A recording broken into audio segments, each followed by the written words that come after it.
On this episode of the Dubcast, you've got myself, Poletti and Burke joining you as always to wrap up the weekend's A-League women action with all the big storylines, the highest of highs and the lowest of lows as history was made around the competition at different points. Burke, there's a lot to get into this week, isn't there?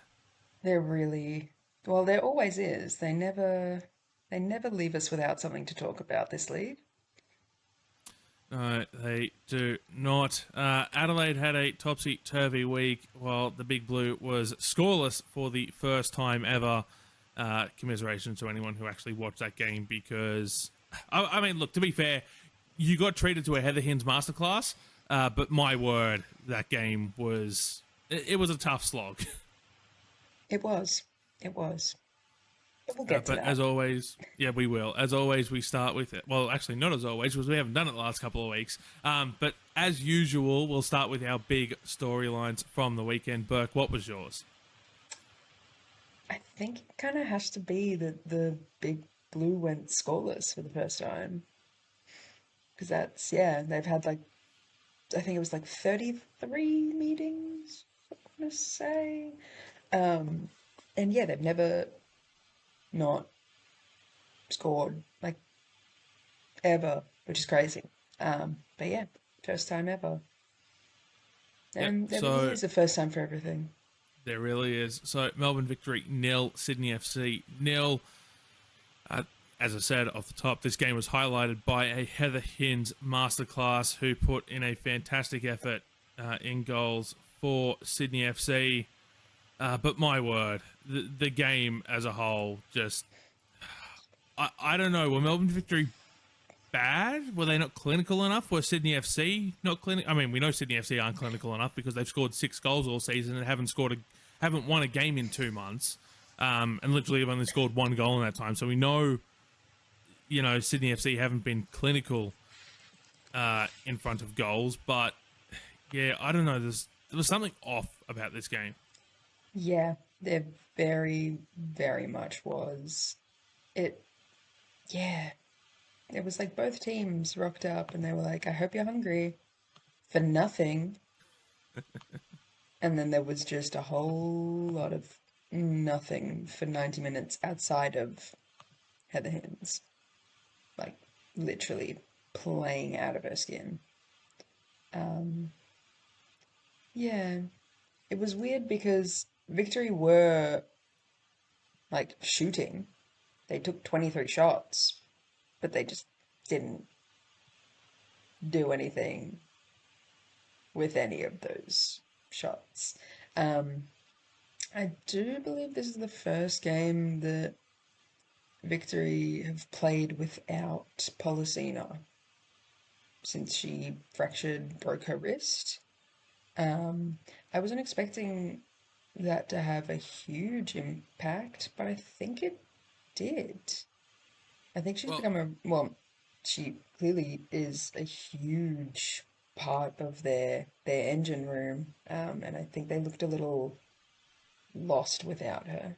Yeah. I mean, I think you kind of saw that in the fact that last week, during the original rivalry, like Rachel Lowe was omitted from the team completely, and Mm. then sort of just come back in as the replacement for Policina. And I mean, there was obviously a reason that Hopkins omitted her from even the substitutes bench in that game. Maybe, maybe he's seeing something in training that we're not, which is sort of desperately impacting the midfield. But it's almost like he doesn't have a choice but to play low at the moment in sort of like the Policina mold. Well, I mean, yeah, because her wrist is, I'm going to assume a pile of metal and pins and things holding it together, so she's not exactly going to be on the pitch yet. But yeah, I think that's probably, I guess, yeah, a lot of untested or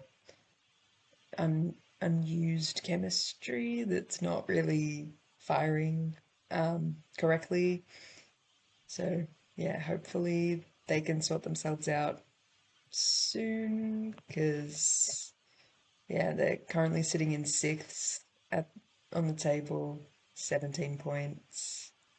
Still more losses than wins. It's very unvictory like, I will say, for the past like couple of seasons.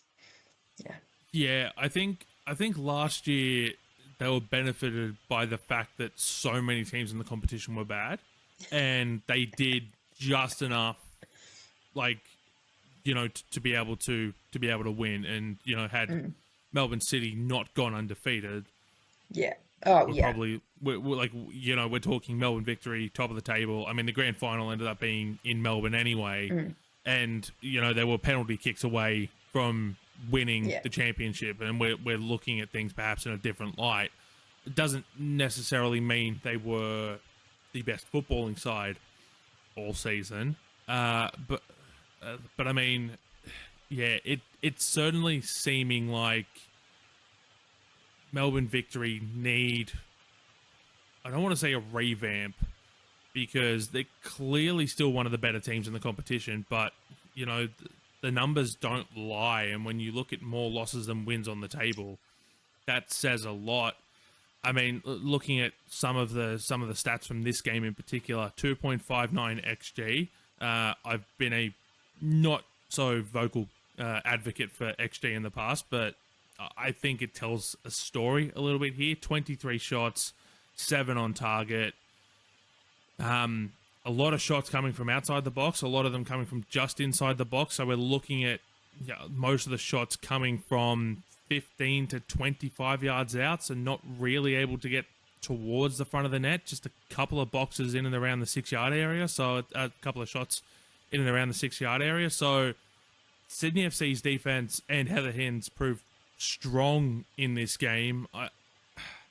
I don't know. You just feel like in the past, this is a Melbourne Victory side that would have absolutely wiped the floor with whatever this Sydney FC team is. Yeah. And they're walking away with a scoreless draw, and probably in their eyes 2 points dropped, but it's sort of par for the course this season, which I think if you're Jeff Hopkins is very concerning, given that the registration window is closed. You have Poletti out for a few weeks. You've got to run into finals that you'll probably make, again, because other teams in the competition aren't as good as they probably should be. But are you going to do anything when you get there? And we've spent, basically the entire existence of the show, ad nauseum saying, well, Jeff Hopkins will get them clicking when it comes to the pointy end of the season. He'll get them clicking, but I'm just not seeing it. Yeah, that was my immediate thought. I was like, oh, well, it's Jeff Hopkins. He'll get them firing when he needs to, right? Right? I guess we'll find out. There's only like there's not that many rounds left of the season. I mean, obviously there is still like we're going into round 15 this week. So there isn't really that much time. I know there is a break, obviously, for the Asian Cup, but I don't know if that's gonna be enough. We'll find out. Yeah, I mean that would maybe give Victory a couple of extra weeks to try to get Poletti back. But even then, is that going to be enough? And I'm not entirely convinced it is. On the Sydney FC side of things, this is another incredibly disappointing result. They're 2 points off the Western Sydney Wanderers in bottom, and we'll get to the Wanderers win in a moment. They've only had 2 wins all season, 5 draws, 4 losses. They've scored 1 goal in 2 months. They didn't score for the entire of December. They've scored 1 goal in January. Now, they have 2 more chances to extend to that. They're the only team that hasn't scored double-digit goals. I don't know what to do around Sydney FC, because Ante tried a couple of different things. Some forced through injury. Bianca Galich was missing in this game with injury. He moved Abby Lemon into her natural position, sort of on the right up top in that right wing attacking midfielder sort of space. It didn't pay off.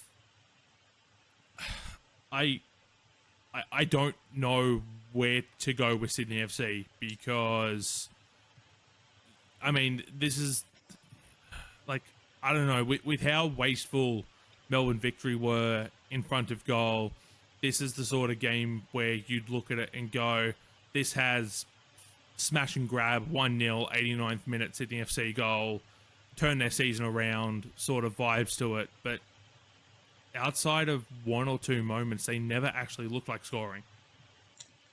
Yeah, no, they didn't.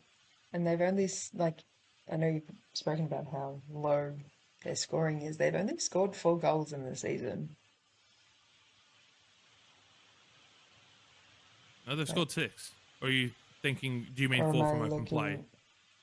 I think maybe that's what I'm looking at. Yeah, it must be. Because I know one But was they, from, I know one was a penalty, and I think yeah, one, yeah, might have been an own goal. But yeah, it's like they've it doesn't scored make no for pretty. goals. Like, it doesn't make No for pretty goals. reading, no matter which way you want to slice it No. and dice it.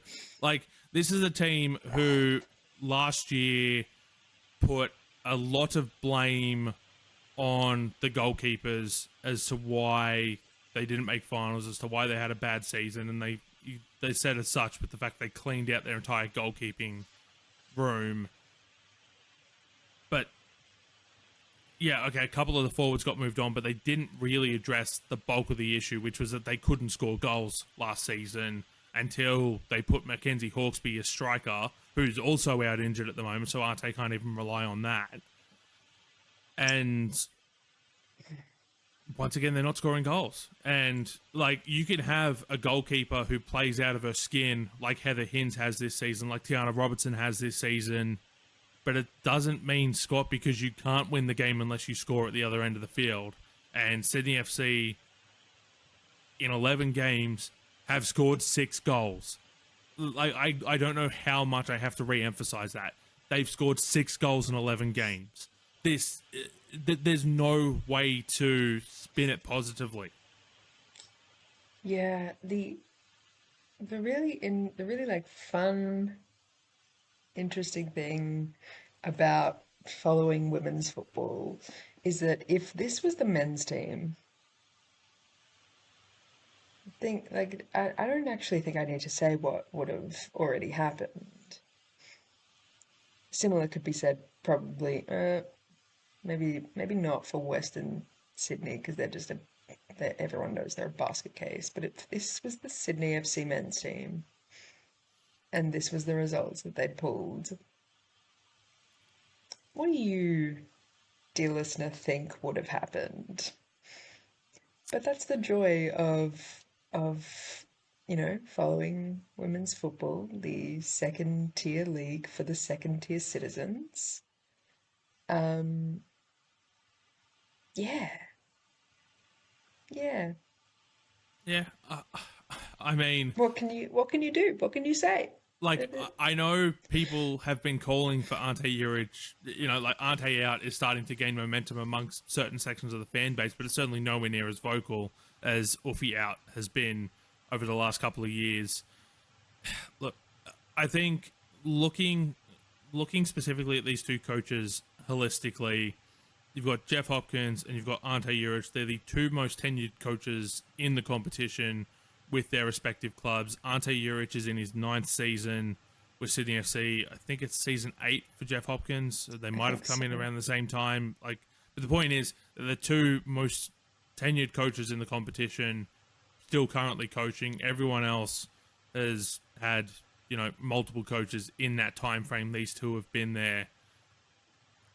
Could it just be that they both perhaps need a change of scenery? They need to change something up. Like, do you think they've just been there so long that the message is starting to wear thin, and perhaps they just need a change of scenery, or like maybe the clubs need to look at getting other people in? Like, do you see where I'm going with this? Yeah. Yeah, yeah. I think it definitely has to be considered. I mean, Sydney FC is the like best women's side historically, and this is not it. It's kind of insane the fall off that they've had in and it only took 2 years, and it's still the same coaching staff. It's the same coaching staff. It's the same core of the squad. Like, Something's not adding up here. yeah, I'm putting 2 plus 2 together, but I'm getting 3. How is that happening? you ran it through ChatGPT rather than using a calculator.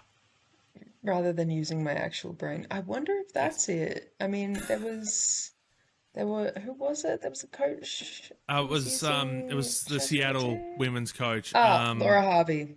That's yes, that's it. Yes. Has Ante been taking a leaf out of Harvey's book and not doing his job anymore, and instead letting the make stuff up machine do it for him? We are anti-AI on this podcast, if you can't tell. Just as an aside. I do think I'm better than you because I've never used ChatGPT before in my life. So there's that. But yeah, whatever's happening in Sydney as a whole, not just Sydney FC, just whatever's happening in Sydney, not good. Not good. You can't even say that it's the whole state of New South Wales because the other New South Wales teams aren't really having that bad of a time. Yeah. I mean, were we including Canberra in that, or are we? Well, I mean that. There's a dilemma for you that's going to get it cancelled. Yeah. Look, Yeah. I mean, I think we've said all we really need to say on that particular game. Yeah. Especially given that, some of that was reiterating talking points we've been talking about for months that sadly are still relevant. My big storyline of the week as we move on is going to be the Western Sydney Wanderers beating the Mariners 2-1. Annalise Rasmussen getting the lone goal for the Mariners either side of Holly Casper's goals. I mean, we've seen weird things in this league before. The Western Sydney Wanderers, just their second win of the season, coming after the unfortunate retirement news of Chloe Berryhill, which we saw. Unfortunately, the club confirmed on Saturday morning. Look, it's just a second win of the season. But, I mean, the Wanderers look like a completely different side compared to what we've seen for most of this season outside of their games against Brisbane. And that second Holly Casper's goal in particular, I mean, she just ghosted past, through the centre of defence there to get on the end of that header. To the point where, I legitimately, no one knew she was there by the looks of things, and she just potted it home, like living up to her name. Yeah. Yeah. It was, I think it was also her birthday yesterday as well. So yeah, she got herself her own gift, really. And what a gift it was. Just, yeah, an unreal performance by her. And yeah, the Wanderers looked good. The Wanderers looked more like the team that they should have looked like the whole season, the team that we've been saying that considering they should be on paper, the and names that they have. So yeah, I mean, yeah, it's really good for them to, get this win. I hope they can, build off of this and find some form. But yeah, Central Coast, bad day at the office. Like, really bad day at the office. Yeah, I mean, it's probably just one of those games that you take a look at and just go, okay, we've Right. seen a little bit of positives there. Throw That the tape out, happened. start again. It happens. Just forget, the way it ended. We're still in fifth place Yeah. with like 6 million teams in what is an 11-team competition this year. I mean, literally, like looking at the table, there are 2 points separating second and ninth. Like, You're either first, you're last, or you're just second. everyone's the Everyone's same, and everyone's everyone's doing kind of massive second. jumps around the table. Like, Except for Sydney FC. Sydney FC are not second. They are somehow fourth. Or maybe they're like eighth on this table in the one in my head where everyone else is second. So like you've got City is first, everyone is second, then it's Sydney, and then it's Western Sydney. I think that actually, Yeah. yeah, that actually just is the table. Yes. Don't bother looking at the table, guys. You already know what it is. City are first, everyone else is second, and then there's Yeah, the basically. Sydneys, Yeah, and then there's the Sydneys. it's so insane the way that this season is playing out. We talk about it every single week. Yeah.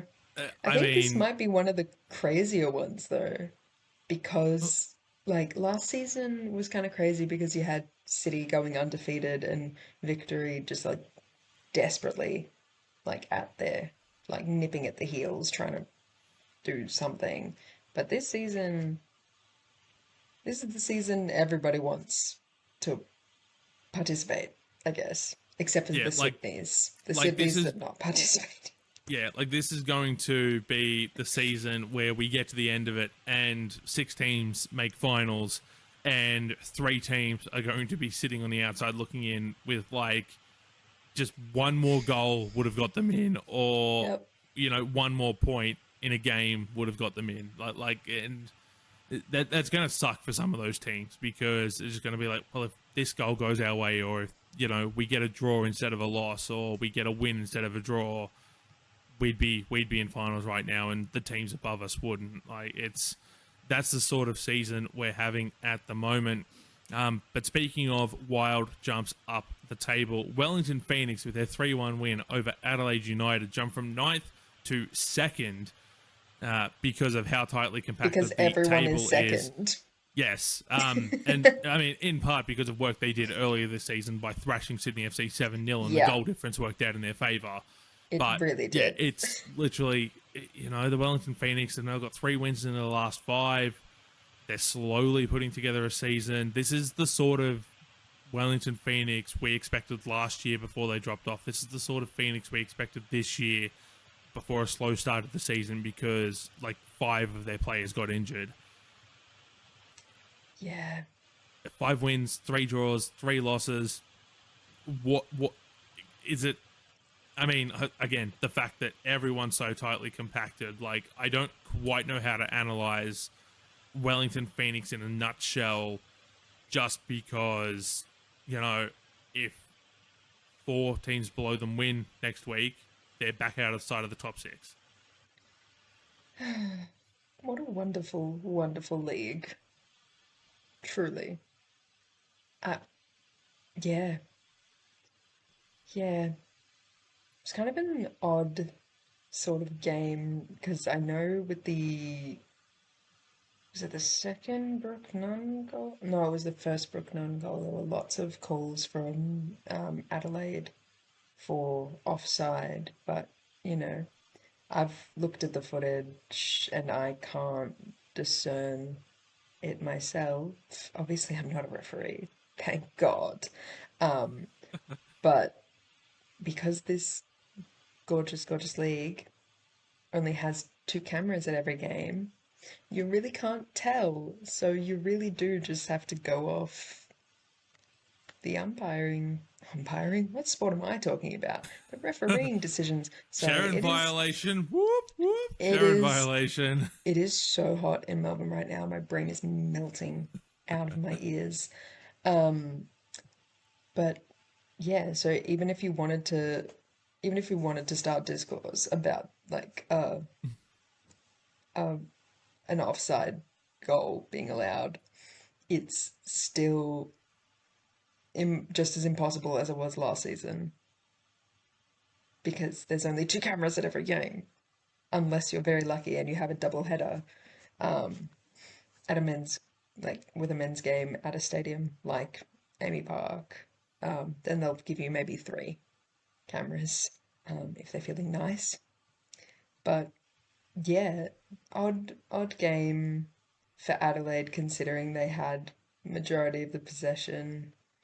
Um, yeah, yeah, I don't know about Adelaide. They're really really upsetting They're me. consistently inconsistent The is the way I'd say like it. Like so they beat Newcastle Jets midweek, but they weren't good for No. most of that game. Like that, like they ran over Newcastle in like a 15 to 25 minute period, and that was enough for them to win the game. I look, two games on the road is tough for Yeah. anyone, especially a Mm. midweek game. Then you got to fly across to Wellington, like you're away from home for a week.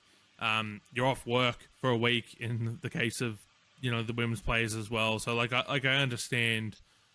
It's a lot different than when the men's teams spend a couple of weeks in Australia on the road.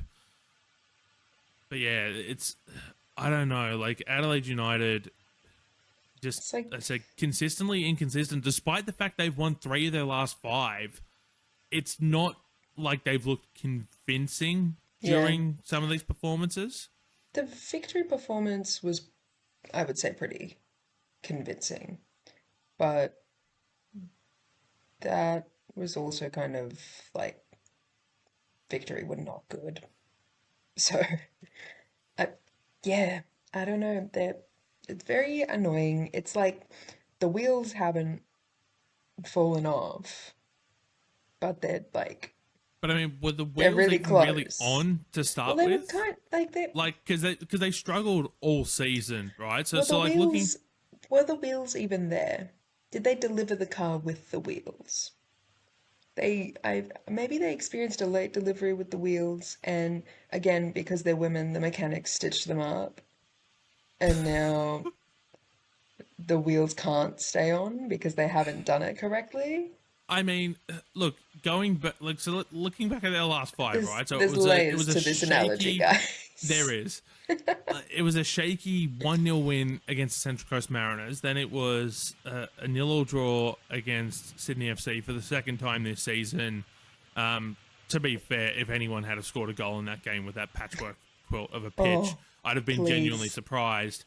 It was then win over Melbourne Victory, win over Newcastle Jets where they didn't look convincing, and loss here to Wellington where again they didn't quite look convincing.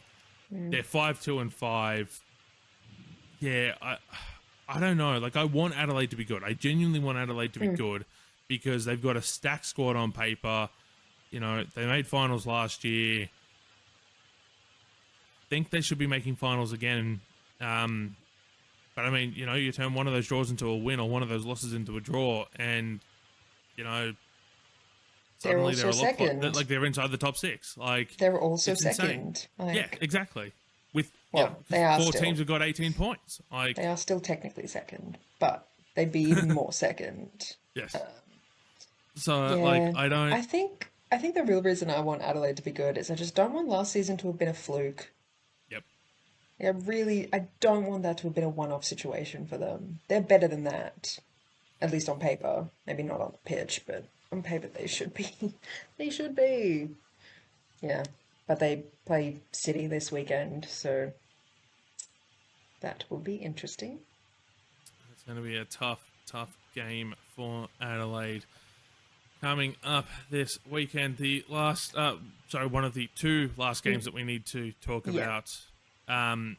Let's go yeah. to Brisbane after their come from behind draw against Melbourne City midweek. Absolutely pantsed Canberra 3-1.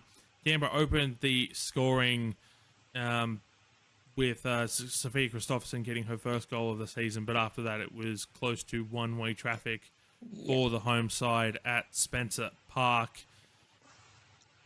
Again, Brisbane Roar, they're just one of these teams that are sitting in second, and I mean, Canberra had a proper chance in this game to stay not only claim for outright second, but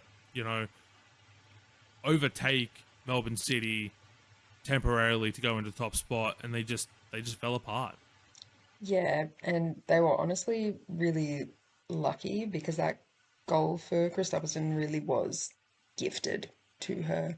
Like Chloe Lincoln absolutely cooked the pass or the clearance from the back. Yep. She got the ball stuck under her foot, I think, and just put it straight. Like it wasn't even a clearance, it was just a pass. Yeah. straight to Christopherson, who really, made the most of her first start because she's come in place of Bertolicio receiving the red card last week. Yeah, but then it was all Brisbane all the time, really. Yeah, they a very complete performance. My stocks in Bente Hansen, they're paying out. They're paying out. Yeah, Sean Fryer's goal was also really good. Yeah, she didn't start this game, came on later as a substitute, apparently not feeling very well playing in this game, but still managed to score a goal. So there's that. And yeah, the Bente Janssen goal as well. Daisy Brown's goal was good as well. That was Yep. a, I feel like a bit of a team sort of goal. Most of the most of the work on that one has to be put down to Ashlyn Miller. Um, but yeah, very, I would say, near complete performance to Brisbane if they just hadn't have coughed up that goal. Yeah. I don't think I've got too much more to add on that game, to be perfectly honest. We'll move on to Melbourne City 2, Perth Glory 0. Perth Glory away at home at the Sam Kerr Football Centre. Melbourne City getting it done out west. As well, Holly McNamara getting her 10th and 11th goals of the season in 11 games played, 14 combined goals and assists this season for the Mac. She's unstoppable. She really is. She really, really is. You you just can I feel like almost every team has worked this out. You you kind of just have to sacrifice a defender and leave them on Holly Mac. You just have to do that because I want to say it was the second goal that she scored. She was just left in so much space, and you just can't do that because she will punish you for it, and she did. Um, yeah, it, just the Holly Mac show. Unfortunately, the Battle of the McKennas comes out in the way of Tish, but I think we also copped an injury to um, Tian as well because I believe she had to exit this game early. I was hearing that it might possibly be something hamstringy. I'm hoping it is not. I think everyone's kind of hoping it's not. Um, but yeah, City also got Shelby McMahon back after dealing with injury throughout like for quite a few weeks in the season. Yeah, complete performance from City. Usual Yeah, City business. yeah. I mean, I did saw Stephen Peters complaining after the game about the refereeing performance in this one. What were your thoughts on that? It was interesting. There were, but for me, it did feel like there were calls sort of either way, like both, like there were things that were left for one side and paid for the other, but then there were things that were left for the other team and then paid for like it was yeah it did feel quite inconsistent to me at times, but you can't really fault those Holly Mac goals. Yeah, no, I think that's fair. For Perth, it doesn't get any easier. They've got a midweek game coming up on Wednesday night, so the day of release of this podcast, 7 p.m. local time, 10 p.m. Australian Eastern Daylight Time against Sydney FC at the Sam Kerr Football Centre. If there was ever a get-right game for Perth after the loss to City, coming up against a Sydney FC team that's had to travel after their trip to Melbourne in a midweek game, this is it, right?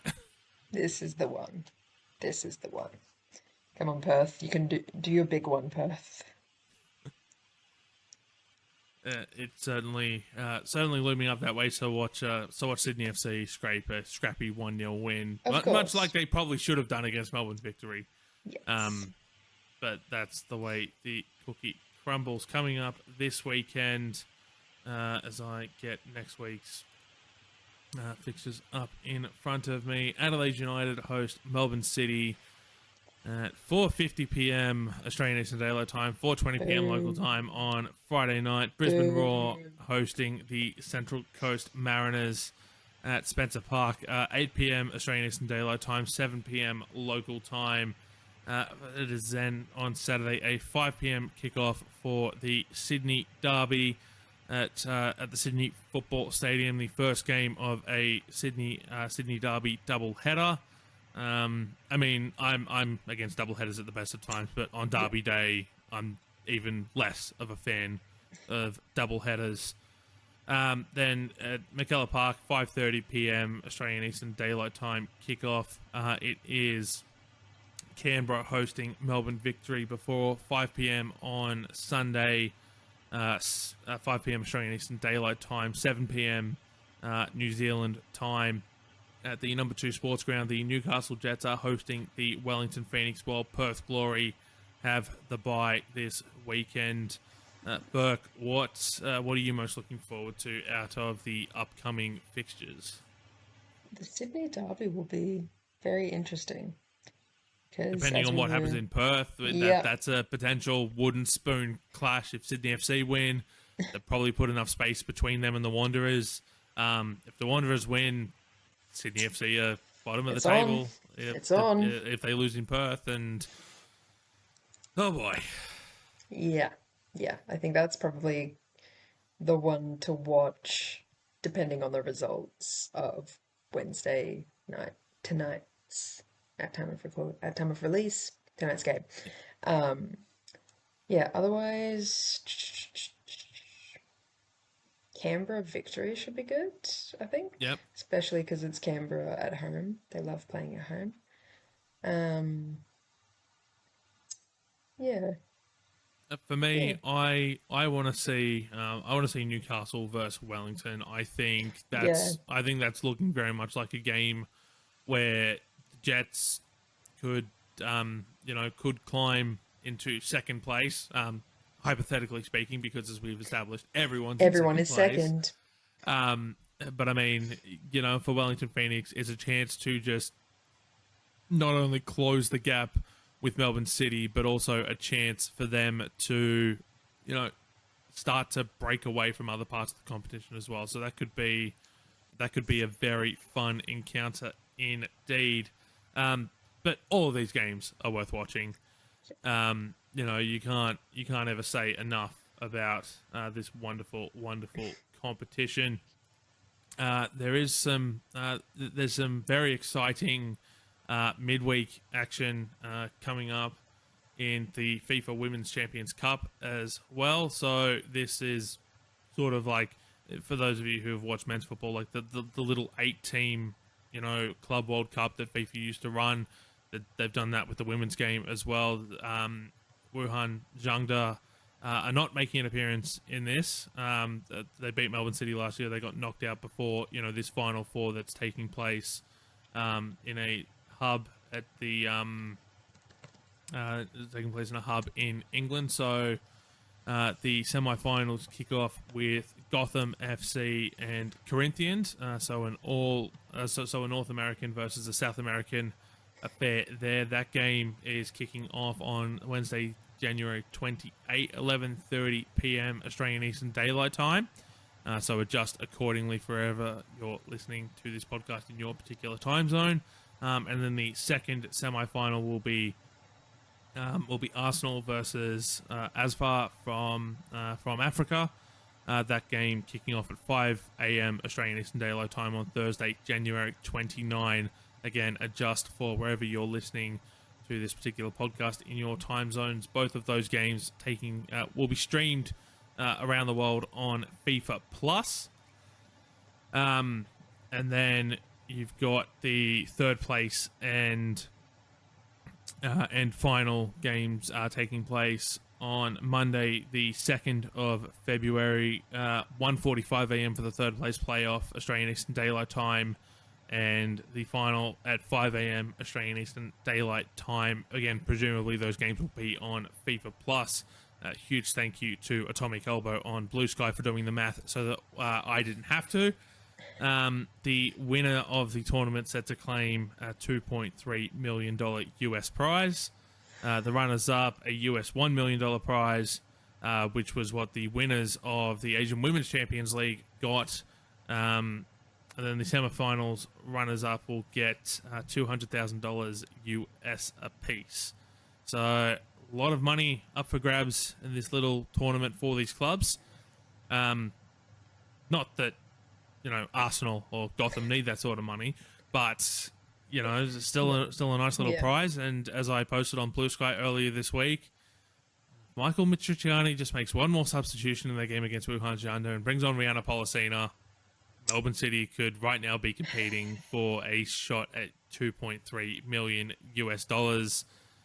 Not that the City Football Group as a whole needs the money, but it's the sort of financial payday that shows the rest of the league the sort of money that is up for grabs if you invest in your women's football teams in a league that, as we touched on in our breakdown of the PFA's Ready for Takeoff report, could be professional with some of these paydays that are coming up if they can claim them. I mean, I'm not necessarily saying that they would go out and beat an Arsenal, for example, but I mean, if you luck your way into the final, that's still a guaranteed US $1 million. That's certainly nothing to balk at. No, not at all. But yeah, I think this tournament's interesting. I don't know. There's a lot of talk, as there should be, about like the load that these players have to deal with.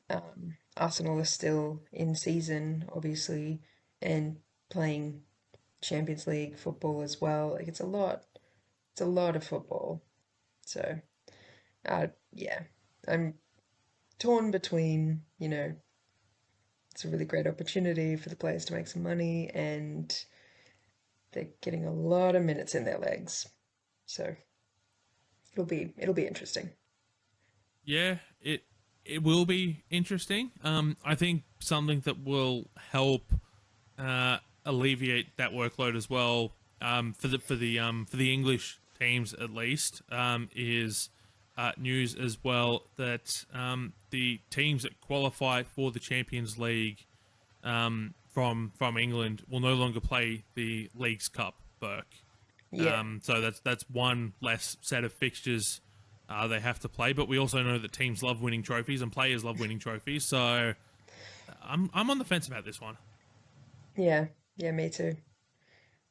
Although that being said, I would absolutely love to have a Women's Australia Cup here in Australia. So maybe that's why I'm a little bit against it, because I would I just want to see that in Australia. But as we know, one of the hurdles to that is the fact that players play NPL in the winter because they're not fully professional players, which I don't think we need to go down that path again.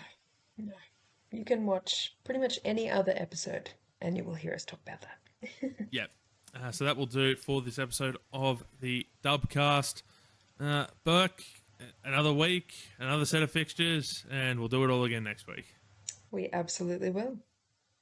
All right, for Burke, my name is Poletti. Thank you so much for tuning in. Don't forget to like, share, and subscribe on whatever platforms you're tuning into. It helps us not only grow the reach of the podcast, but also helps us get closer to certain goals around monetization, which means that, when we're doing this in the middle of the day, we're not getting, financially punished by taking time off work to be able to bring this to you, or working in around our work-related schedules. So, any support you can provide is appreciated. But that will do. Thank you very much for tuning in, and goodbye.